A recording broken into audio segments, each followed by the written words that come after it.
Maximum speed of the flywheel और minimum speed of the flywheel दिया हुआ है, और वो ये N1 है और ये N2 है। तो कॉफिशिएंट ऑफ फ्लैक्चुएशन क्या होता है फ्लाईव्हील में कि ये it is the ratio of the range of speed to the average speed.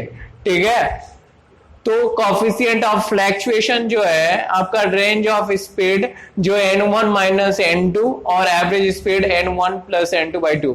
ठीक है, अब लेकिन इस क्वेश्चन में आपका कॉफिशिएंट ऑफ स्टेडीनेस पूछा गया है। तो कॉफिशिएंट ऑफ स्टेडीनेस क्या होता है? coefficient of steadiness is the reciprocal of the coefficient of the fluctuation। ये जो है इसका उल्टा होता है। ठीक है ना, coefficient of the steadiness जो होता है ये reciprocal of the coefficient of the fluctuation। तो आप इसको जस्ट उल्टा कर दीजिएगा। ठीक है, तो ये N1 plus N2 to N1 minus N2 यही होता है।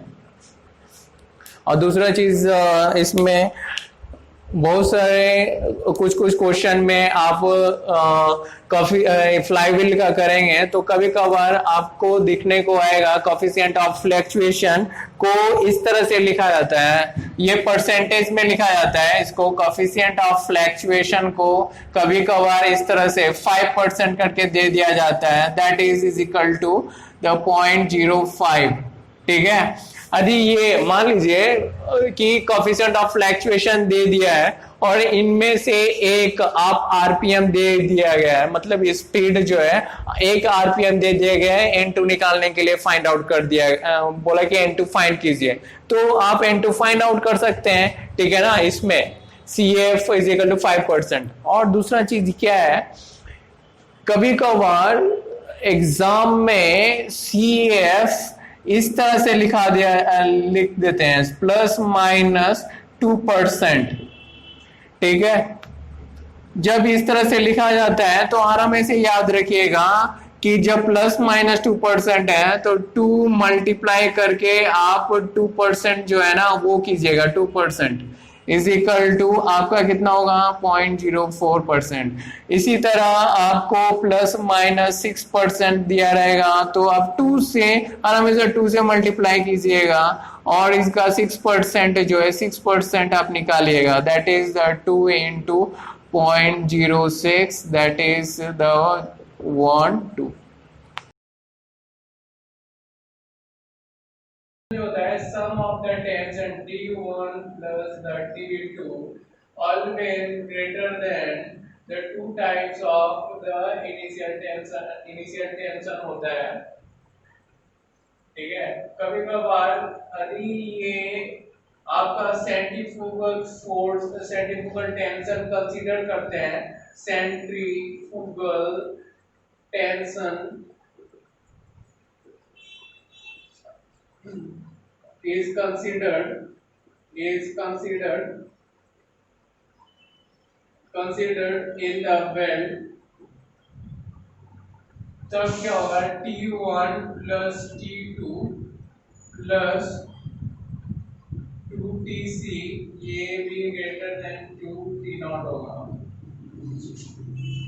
ये भी होगा और ये भी होगा। तो जो ऑप्शन है वो आप टिक लगा दीजिएगा। मैं और एक चीज में बताना चाहूंगा कि देखिए ये क्वेश्चन करने के साथ साथ कोई भी मेरे पास एक्स्ट्रा इंफॉर्मेशन होगी उस रिलेटेड एग्जामिनेशन में तो आपको जरूर मैं शेयर कर दूंगा। ठीक है, देखिए थोड़ा सा देखिए इनिशियल टेंशन के बारे में थोड़ा सा जानते हैं कि इनिशियल टेंशन होता है क्या चीज है। जब बेल्ट जो होगा, जब बेल्ट स्टेशनरी पोजीशन में होता है, रुका हुआ पोजीशन में रहता है, तो फिर जब स्टार्ट करने में जो उसमें बेल्ट में एक टेंशन डेवलप्ड होता है तो उसी को इनिशियल टेंशन कहते हैं। और एक क्वेश्चन पूछे जाते हैं ऐसे कि जब बेल्ट में मैक्सिमम पावर ट्रांसमिट होता है तब टोटल टेंशन क्या होता है और ड्राइविंग टेंशन क्या होता है। देखिए मैं अभी बताता हूँ होता है क्या चीज है। ये क्वेश्चन तो सॉल्व कर दिए हैं, अब देखते हैं, याद रखिएगा हमेशा T1 is equal to the T1 plus TC और T2 is equal to the T2 plus TC। इसको हम लोग बोलते हैं total tension, total tension, total tension या मैक्सिमम टेंशन। ठीक है, ऑन द ड्राइविंग साइड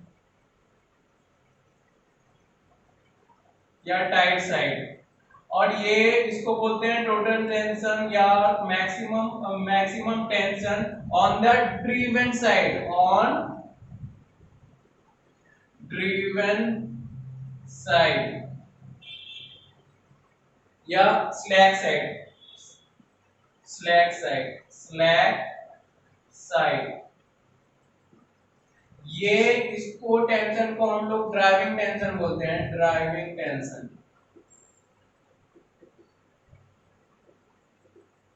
ये इसको हम लोग बोलते हैं ड्रीवन टेंशन। ठीक है ना, टेंशन।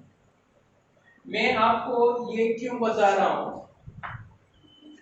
कभी कभार क्वेश्चन इस तरह से पुट कर देते हैं, ये बोलते हैं कि जब बेल्ट में मैक्सिमम पावर ट्रांसमिट होता है तो आपका ड्राइविंग टेंशन क्या होता है फाइंड आउट कीजिए, या total tension on total tension या मैक्सिमम टेंशन क्या होता है वो बताइए। तो ये मैं बता रहा हूं आपको, मैक्सिमम पावर जब ट्रांसमिट होता है, मैक्सिमम पावर ट्रांसमिट होता है जब मीटेड, तो कंडीशन जो होता है आपका कंडीशन, ठीक है ना, या मैक्सिमम टेंशन, तो TT1 जो होगा आपका, ठीक है ना, 3 टाइम्स ऑफ TC होता है।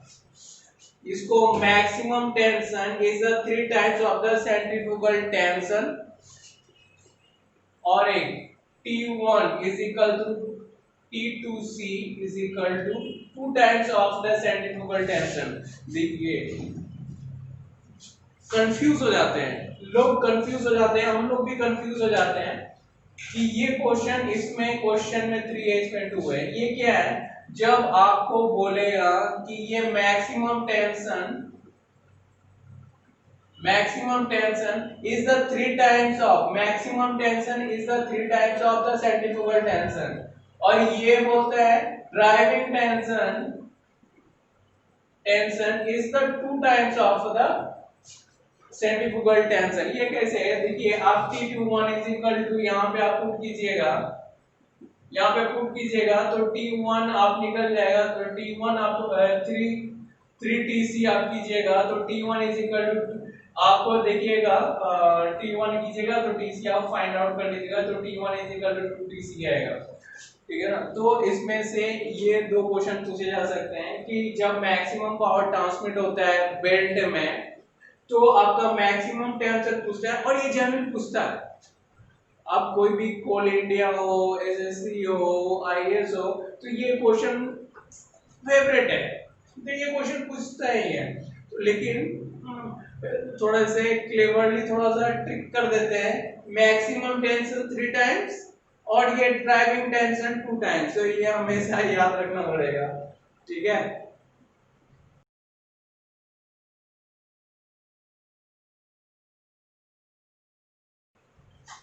ये स्टील है, ये स्टील बार है, ये स्टील बार है आपका। अब ये बताता है कि जब मैं इसको हीट करता हूं, जब बार को हीट होता है तो इसमें कंप्रेशन होगा, टेंशन होगा, क्या होगा, तो चलिए देखते हैं। अब देखिए जब हम लोग हीट देते हैं यहाँ पे तो स्टील बार में, तो क्या होता है, ये एक्सपेंड करेगा, ठीक है ना, तो स्पेंड ये स्पेंड करेगा। आप एज्यूम कीजिए कि ये जो फिक्स है, मैंने एक को फिक्स को हटा दिया, लेकिन एक्चुअली है आप इसको हिट करेंगे तो ये आपका मूवमेंट होगी, एक्सपेंड करेगा। लेकिन इसमें फिक्स्ड है, इसमें फिक्स्ड है, मैं ये एक्सपेंड करेगा लेकिन ये फिक्स्ड है, तो ये इसमें क्या होगा कि इसको बढ़ने से रोकेगा, इस बार को आपका एक्सटेंड होने से रोकेगा। जब ये एक्सटेंड होने से रोकेगा तो ये इसी को जो आगे बढ़ा ये आपको लेके इसी पोजीशन में आगे रिस्ट्रिक्ट करेगा। तो ये आपका कंप्रेशन होगा कि आपका एक्सपेंड करेगा, टेंशन होगा, तो ये आपका कंप्रेशन होगा। तो कंप्रेशन होना सही है। देखिए और दूसरा चीज इसी क्वेश्चन को जब ये हीटिंग कर रहा है, जब इसमें से दूसरा क्वेश्चन ये पूछ सकता है कि इस बार में से ये आपका फिक्स है, इस बार में से आपका देखिए इस बार में से फिक्स है, इसमें हम लोग कूलिंग करवाते हैं, हीटिंग नहीं करवाते हैं। ये हीटिंग था, ये कूलिंग करवाते हैं, तो क्या होगा फिर वही फंडा कीजिए आप, ये कूलिंग मोड। जब ये कूलिंग है तो ये आपका कूल होगा, तो ये आपका बेस, ये एज्यूम कीजिए कि ये वाला फिक्स है नहीं, ठीक है, तो ये आपका सिकुड़ेगा, ठीक है ना, ये इधर मूवमेंट करेगा लेकिन ये फिक्स पोजीशन में वेल्डिंग कर चुका है, वेल्डिंग कर दिया है मान लीजिए, तो वेल्डिंग कर दीजिए, ये आपका ये कूलिंग के चलते यदि ये फिक्स नहीं रहता है तो ये आपका क्या होगा, कंप्रेशन होता है। लेकिन यहाँ पे फिक्स पोजीशन है, यहाँ पे वेल्डेड कर दिया गया है, तो ये जो आपका यहाँ आएगा आपका कूलिंग के चलते, लेकिन ये फिक्स पोजीशन है तो ये आपको अंदर आने से रोकेगा, ठीक है ना, कंप्रेशन होने से रोकेगा, तो ये क्या करेगा, एक्सपेंड करेगा, तो उसी पोजीशन में हम उठा के आपको ला देगा। मान लीजिए ये आपका 20 mm है और ये कूलिंग करवा रहे हैं, तो कूलिंग करके मान लीजिए 19 mm हो गया, लेकिन वेल्डेड किया गया है, तो वेल्डेड किया गया है तो ये आपको एक्सपेंड कर देगा। एक्सपेंड क्यों होगा, क्योंकि ये आपका वेल्डेड है, ठीक है ना, तो ये आपका टेंशन फील होगा। तो जब ये कूलिंग होता है तो आपका टेंशन फील होता है, तो हमें से याद रखिएगा जब हीटिंग करेंगे तो कंप्रेशन, जब इसको कूलिंग करेंगे तो टेंशन।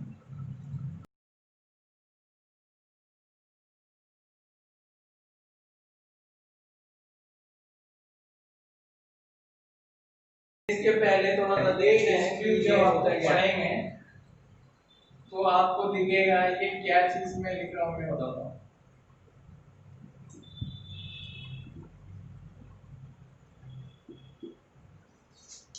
देखिए स्क्रू आपका किस तरह से रहता है, इस तरह से होता है नॉर्मली,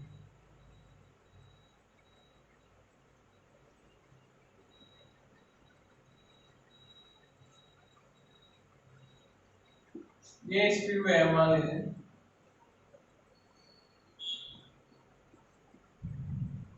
आप इसको एक टर्न ही कीजिएगा, जब इसका एक टर्न आप ही कीजिएगा तो उसमें आप ये जो देखिए स्क्रू जो प्रिंसिपल जो थियरी है वो आपका just like a inclined plane में जब आप मास कोई भी मास हो का मूवमेंट होता है उसी तरीके से वो वर्क करता है, ठीक है ना।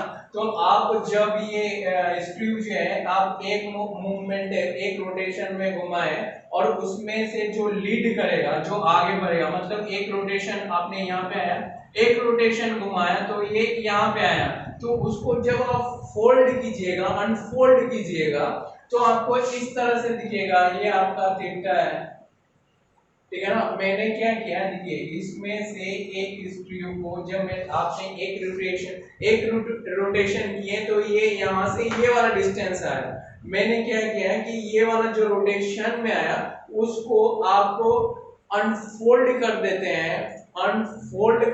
हैं, तो आपको इस तरह से रहेगा, क्योंकि यहाँ से आप पहले थे इनिशियल पोजीशन में, एक रोटेशन किया तो आप यहाँ पे पोजीशन में आए, तो मैंने उसको अनफोल्ड कर दिया, तो ये वाला आप यहाँ पे थे तो आपको यहाँ पे इस पोजीशन में आ गए। तो ये आपका थीटा क्या होगा, tan theta is equal to the L is equal to pi D. तो आपका आंसर कौन सा होगा जान लीजिए। फोर्ड बार स्लाइडर क्रैंक क्या होता है ये थोड़ा सा देख लेते हैं। ये आपका दिस, ये स्लाइड करेगा एक पोजीशन ये वाला,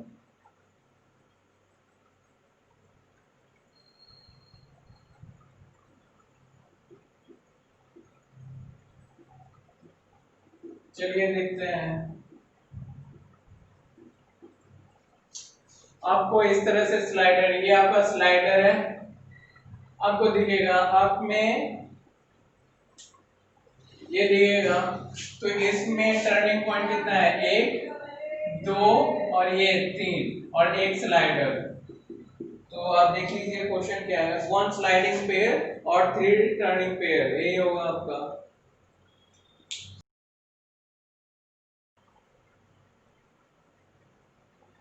इसमें क्या दिया हुआ है कि इसमें एरिया बता रहे हैं कि सर्किल का area is equal to the square of area. Area दोनों का सेम दिया हुआ है, सर्किल का और स्क्वायर का, तो दैट इज आपका क्या होगा सर्किल, तो pi by 4 D square is equal to the A square. मैं इसका डी मान लेता हूँ और ये एरिया ए है, ये स्क्वायर है आपका, तो इज इक्वल टू दिस, और ये मोमेंट ऑफ इनर्शिया आपका रेशियो ऑफ, ये फाइंड आउट करने के लिए होता है कि moment of inertia of the circle to the moment of inertia of the square, ये दोनों में क्या होगा। तो सर्किल का क्या होता है 5/64 d to the power 4 is equal to, ये क्या होता है a to the power 4 is equal to the 12 is equal to how much 5/64 d to the power 4 multiplied by 12 into the a to the power 4. Okay, so 5/64 into the 12 into the d4 into a to the power 4, ये हम लोग लिख सकते हैं, ये कर दीजिएगा d square by a square is equal to the 4/5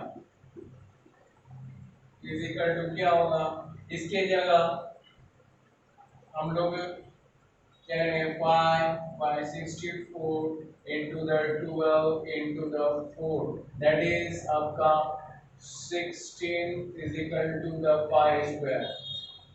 देख लीजिए